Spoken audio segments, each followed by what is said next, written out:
It's a question that might weaken California's political power. Are you a United States citizen? Will the Supreme Court allow it to be part of the 2020 census? The mayor of Imperial Beach says we're drowning in plastic. Now he's pushing for an even tougher bag ban. And the two extremes of a graying California. As the senior homeless population rises, others are riding a real estate wave into retirement. I'm Mark Sauer. The KPBS Roundtable starts now.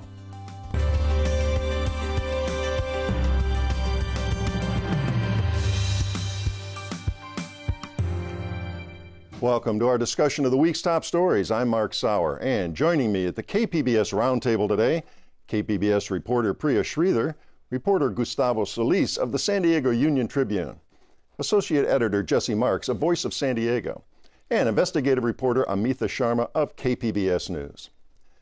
Well, should the 2020 census include a question on citizenship?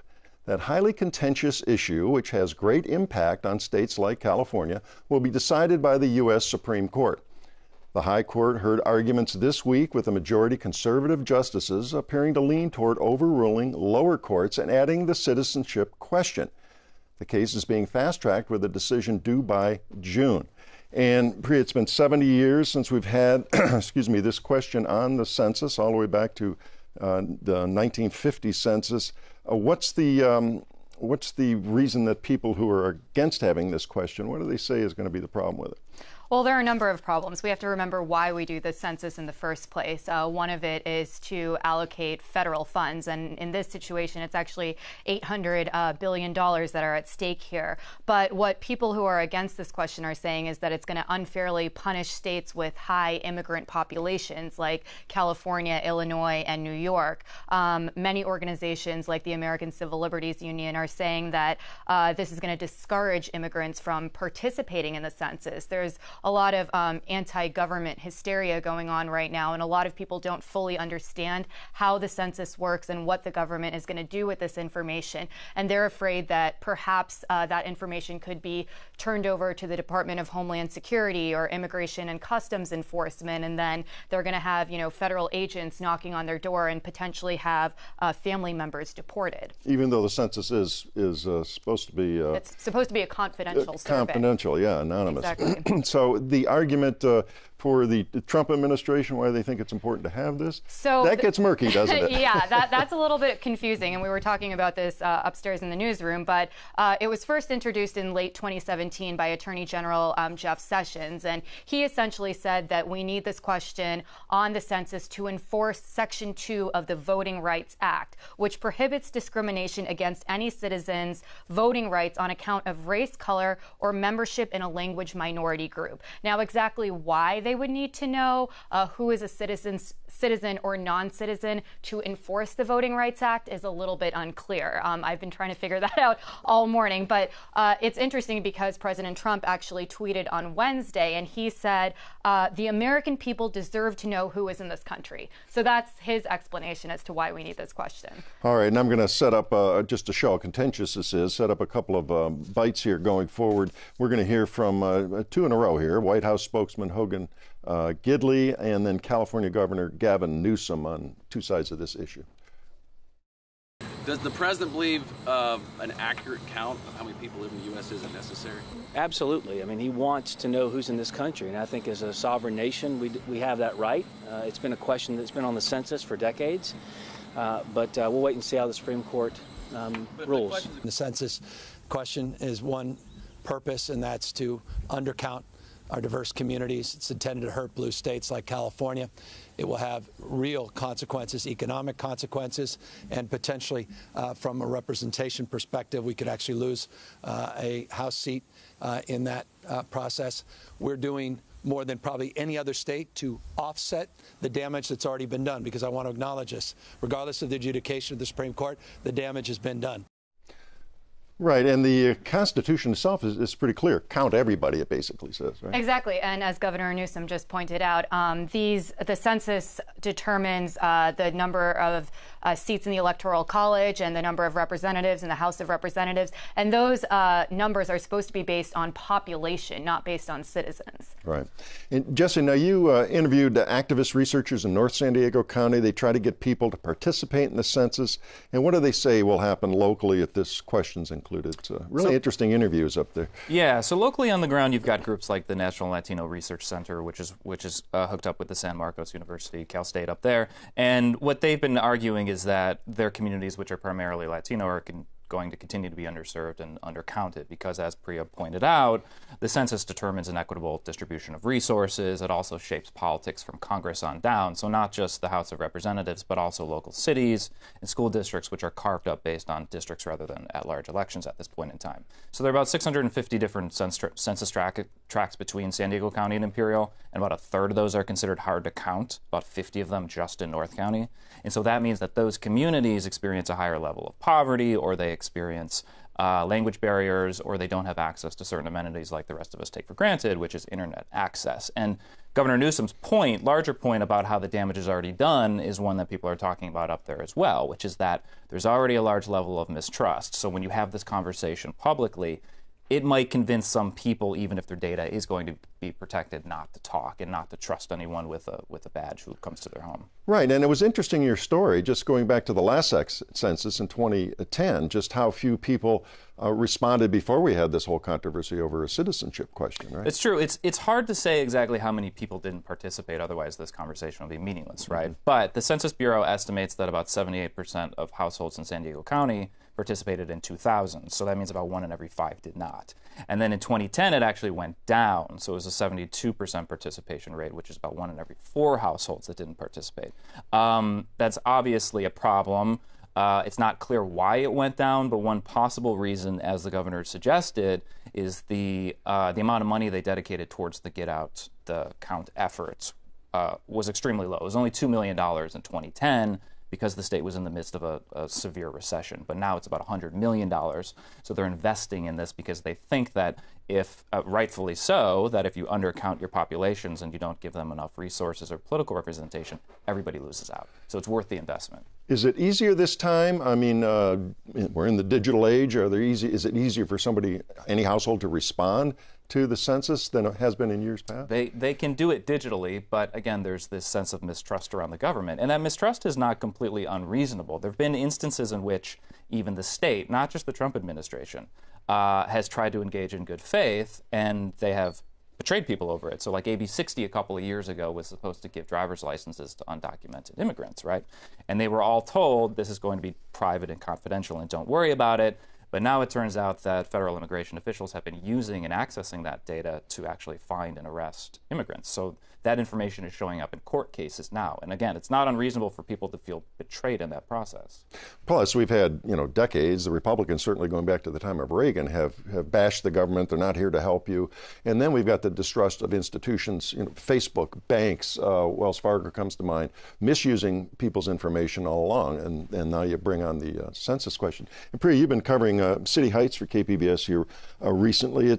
We have immigration from Latin America, of course, dominates the headlines, but a lot of people in City Heights and other communities in San Diego County are from all other places around the world, and they may feel a little wary about this as well, right? Yeah, absolutely. I mean, I actually just spent the last few days in Little Saigon, and I tried to ask people there about the census question. They weren't too familiar with the debate over the citizenship question on the census. But I also have spoken with immigration attorneys who have said that in general, they're just getting a lot more questions from their clients about how exactly to engage with the government. And I think, as Jesse said, there's just a lot more sort of trepidation, and just there's a little bit of just a dialogue going on with, should we trust the government, and should we participate in what do I get out of it? And I think that's what's really difficult to explain to the average resident of San Diego is, why should I participate in it? Maybe there's just more to lose than to gain here. Right. So Priya, there seems to be a bit of a contradiction between what the White House is saying the reason is for asking this question and what the Justice Department is saying. You've had Justice Department officials saying, no, this question isn't absolutely required to enforce the 1965 Voting Rights Act. How do you, I know you might have a hard time predicting, but how do you expect the Supreme Court is going to process that contradiction? Well, so what's interesting is, and we heard this when they were hearing the different arguments, is it doesn't seem like there's going to be a lot of legal basically justification into why they can't put this question on the census. It appears that they can put it on the census, but is it going to have negative effects? The answer from a lot of people, including 7 out of the 8 previous directors of the Department of Justice, is that it's really not necessary to enforce the Voting Rights Act. But can they legally put it on there? It seems like they followed all the rules. You're supposed to give a 2-year notice about adding an additional question before the census actually is disseminated, and they did follow all of those rules as well. So it seems like there might be a little bit of a difficulty in trying to knock it down based on a legal justification. All right, we'll have to leave it there. There's plenty more to report on. We'll be looking forward to follow-ups and, of course, to see what the Supreme Court rules on by June. We're going to move on. Some distressing facts: about 8 million metric tons of plastic are thrown into the ocean annually. The massive patch of plastic between California and Hawaii is the size of Texas. Every minute, the equivalent of a garbage truck of plastic is dumped into our oceans. Fish, birds, turtles, sea mammals all ingest plastic all the time. People cause this pollution, people can stop it. That's certainly the attitude in Imperial Beach. And Gustavo, let's start there. What is this tough new proposal here? Wasn't the ban on plastic bags wasn't enough for the folks in Imperial Beach? Well, no, it's actually they're expanding an existing ban on styrofoam that they passed a couple of years ago. This one is to include plastic, not just bags, but straws, stirrers, utensils, containers that aren't biodegradable. But the one that's getting the most of the focus is the plastic bag ban, because IB wants to take it a step further than what the state has already done with their plastic bag ban. And remind us what the state's done, and of course there's all sorts of communities in San Diego County around the state that have followed suit here. Yeah, every city really has their own approach to how they're doing it, but most of them have what elected officials in IB call a loophole. And anyone who's gone to a grocery store will know that if you give them a dime, they'll give you a plastic bag. It's a little thicker than they used to be. They have handles, and they're legally described as reusable bags instead of a single-use plastic bag. So there's still plastic bags out there. There's just a thicker bag. And Imperial Beach, to the mayor, the city council, is saying that that's essentially a fake plastic bag ban. Let's do a real one and get rid of plastic bags. All right, and if we see this come to pass there in Imperial Beach, how does that stack up? Is that the strictest one then in California? Well, I think so. I mean, I haven't checked every other city in California, but San Francisco, LA, San Diego, Napa, Oakland, they all have the restriction, the loophole for the thicker bags. I think it's 2.25 mils is like 1/1000th of an inch. So it would definitely set it apart from all the major cities in the state. And the idea there is that one because it's thicker, it becomes a reusable bag, but eventually it all winds up in the ocean, it seems. Right, and well, based on practice, right? I mean, when I first got the bag, I treated it like any other bag because I didn't know it was meant to be reusable. It's just another plastic bag. And certainly in Imperial Beach, they've seen it end up in their beach, in their coastline, in their water. And they're really worried about the environment down there. Well, and different topic, but the first cousin of this, we've talked a lot about the sewage problems there and the cross-border problems and dealing with Mexico on it and the difficulties. And Mayor Serge Dedina, who's talked about that a lot, we're going to hear from him right now, and he's going to tell us about why he thinks it's really important to get tougher on plastic. We're a little ahead of the curve, but this is a statewide issue. It's a national issue. It's a global issue. We're drowning in plastic, and there's mounds and tons of trash in the river valley. But when we go to the beach or in the water, it's in our body, it's in our food, it's probably in the air. We're drowning in plastic. The plastic industry is preparing for these changes. They know it's coming. All right, let's talk about the other side of this. Who's opposed to these stricter, tougher rules in Imperial Beach? Well, in Imperial Beach, there was one councilman, Robert Patton, was playing devil's advocate. He was worried about banning everything too much, and because it might have a negative impact on the business community there. He was specifically worried about small businesses. I know the council got a letter in opposition to the proposed ban from industry groups. I think it was a restaurant industry group. And the thinking is, Imperial Beach is trying to lure more businesses. We're trying to develop the place a little bit more. We're painting ourselves as a business-friendly environment, and this might contradict that messaging we want to get out there. The response to that from the rest of the members of the council, I think it was Mark West, pointed to a news article. It was on NPR and National Geographic's about scientists finding little tiny particles of plastic in the French Pyrenees, a remote mountain in the south of France. So if there's plastic there, there's probably plastic in Imperial Beach, and that's saying about extreme situations, calling for extreme measures. Right. The other question I had there is the next step there. It doesn't sound like there's a ton of opposition, but staff has to study this and kind of come up with some real specific restrictions and proposals. Right. They have to be careful with the language a little bit. One of the council members, Paloma Aguirre, proposed, let's, at the last council meeting, let's just ban it. Let's just do it right now. Let's write plastic bags. That way there's no ambiguity about thickness and anything. The city attorney pushed back a little bit and saying, wait, like that might be too broad because there are carve-outs in the way this ordinance is written. For example, there's the thin plastic bags that you put your fruits and vegetables in at the grocery store, or plastic bags that you get your dry cleaning with or your laundry with. So they do have to account for different types of plastic bags.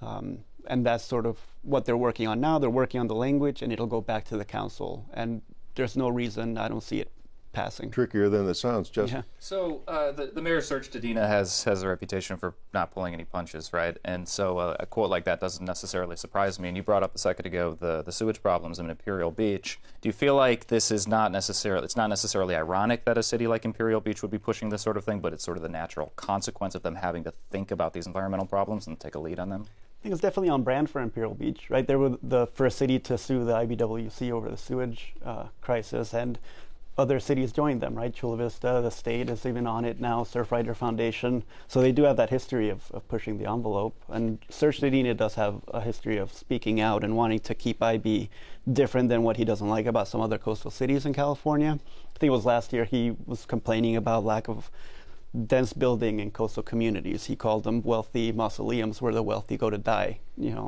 So IB, they're a fighter. He has a blue-collar background. They're really tough on things they believe in, and they're willing to put their foot forward and stand up for it. Do you expect other cities to follow suit?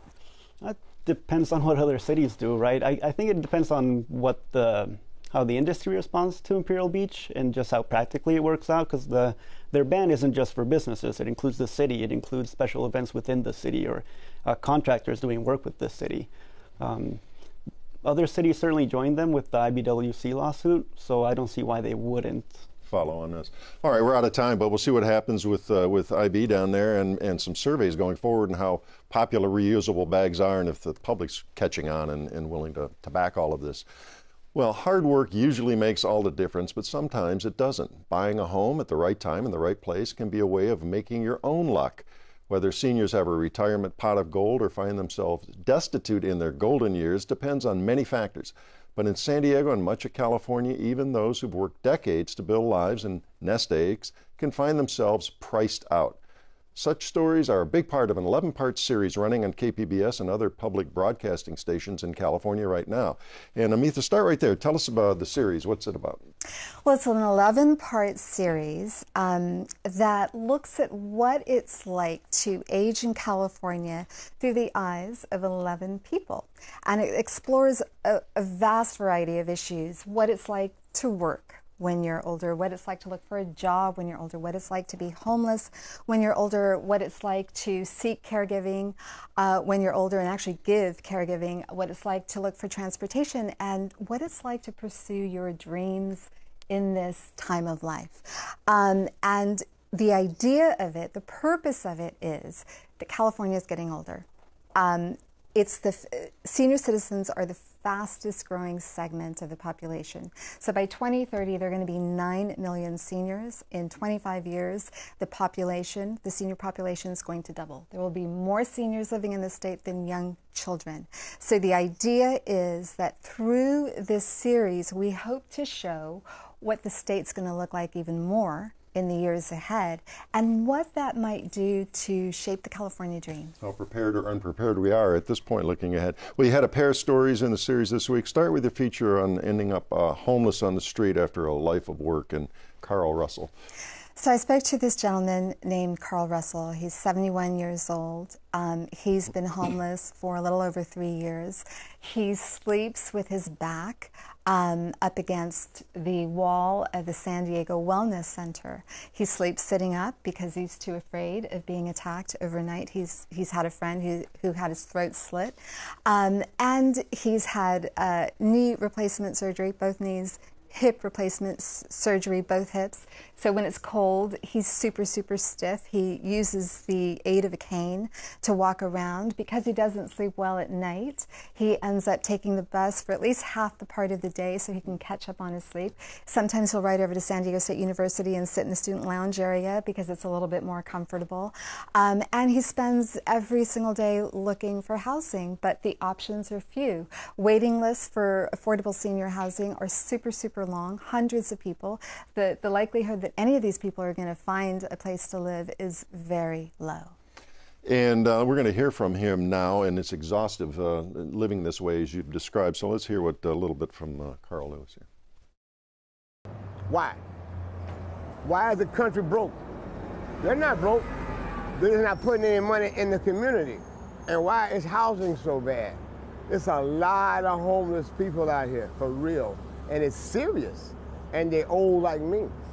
And I don't see any help coming. Mayor Faulkner, he ain't doing nothing for the city, and why not? This city's got money. This was America's finest city. You can't even linger in Coronado. They don't even want the scooter over there. So why is that any different from any other part of San Diego? I'm still a taxpayer.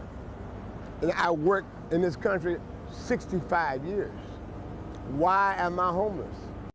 So he gets $800 a month in Social Security. That is all he gets. He worked as a truck driver. He is fighting through the help of a pro bono lawyer to get the pension associated with that. And he says it's particularly galling for him because here he is. He's seeing all these high rises going up with super high-priced condos, and yet he doesn't have a place to live. And I think I misspoke, called him Carl Lewis. It's Carl Russell, obviously. Gustavo?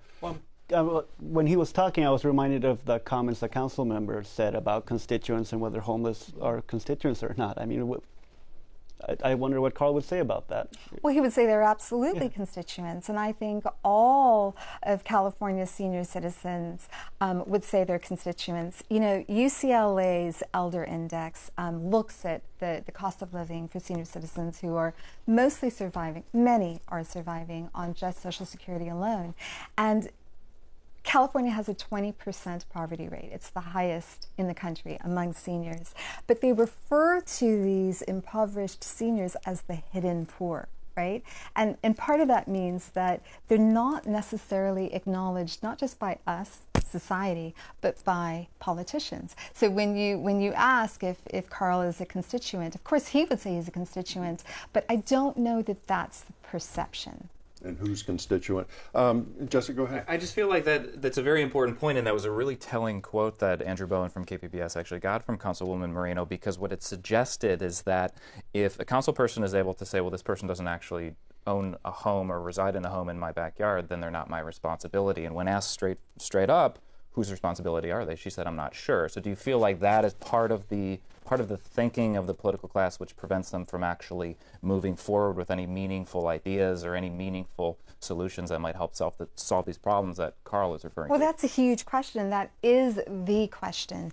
The political class does not act until they are forced to by the public. So, you know, one of the purposes of this project is, I know that one of your questions is going to be, do we not care? You know, what does this say about our society? I don't know that it says something about our society. I mean, I guess the easy answer is that it doesn't say anything good about our society. But I think what it says more is, I think the truth is that we as a state, we as a country, are not adequately addressing or confronting the reality before us. And that reality is that we're getting older.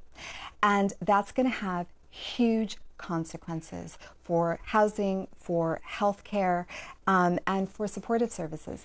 And until and unless we confront that, and we're being forced to confront that on an individual level, there's so many kids, you know, who are struggling to provide caregiving. I'm one of them, for their elderly parents with no help at all. All right, short time left. I did want to touch on this, the other more fortunate folks who have equity in a home and it's the right place at the right time. This couple, Carlos Luis Ituarte, 75, his wife, Gerda Govin Ituarte, they came of age at the perfect time. Gerda, as a single mother, bought a home, a townhome, at a time, 1985, when buying a home was more attainable for the middle class. So she bought a home for $99,000. She and her husband last year decide that they want to live out in the country.